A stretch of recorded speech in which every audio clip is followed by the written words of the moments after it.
Ну, мое первое обращение к правительству, я вот уже, вы знаете, наверное, в течение последних 5 лет точно об этом говорю.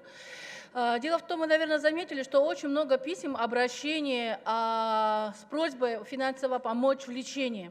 Особенно очень много детям, операции очень дорогостоящие.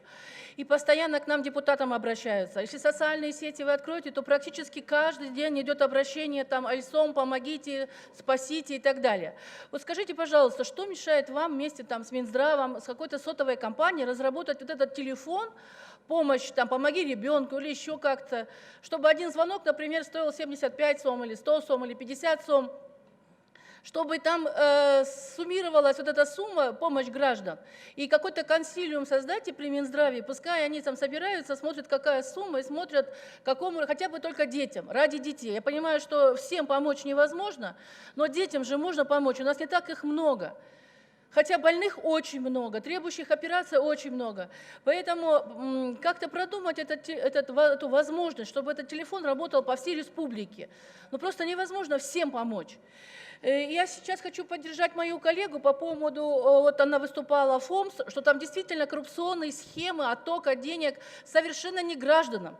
Ведь действительно очень многие операции могут, какой-то процент там должен выплачиваться за операции, за какие-то еще, значит, социальную помощь, которые должны идти нашим гражданам. Почему они не в курсе? Я прошу правительства, проведите общественную, на общественном телевидении программу, пригласите председателя ФОМС, сделайте открытый эфир. Пускай граждане задают вопросы, ведь действительно очень многие, я согласна, не знают о том, какие процедуры сегодня. И социальный фонд, кстати, тоже очень много обращаются с тем, что нарушения идут, но невозможно ничего доказать.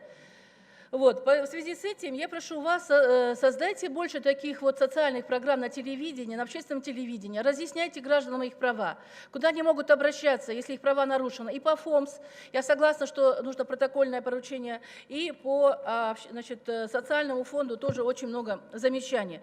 Но и так как со второе мое выступление я обращаюсь к представителю президента, ну так как в парламенте, если честно, я не ощущаю оппозиционных фракций, я вообще их не слышу, не вижу, я вот сейчас хочу сказать, что, наверное, оппозиция – это в лице одной Карамушкиной.